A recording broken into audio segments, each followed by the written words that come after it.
رب عبادت معاف نکو دی خلکو قرآن معاف نکو دی خلکو نبی معاف نکو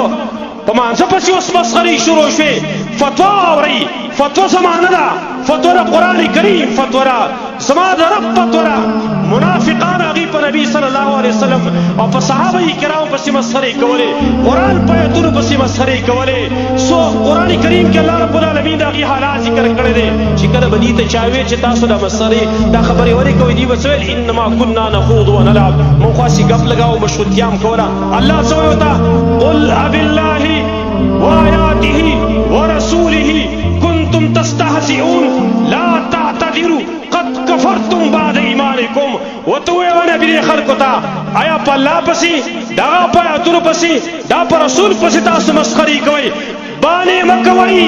قد كفرتم بعد إيمانكم تاسو کفر کړه پس ایمان خپل لہذا کم سره چې په شاعر د دین پس مسخري کوي قرآن پس مسخري کوي حدیث پس مسخري کوي مانځ پس مسخري کوي دې سړی د خپل ایمان الله سینځلې کې دې شي د کافر شوی په دی باندې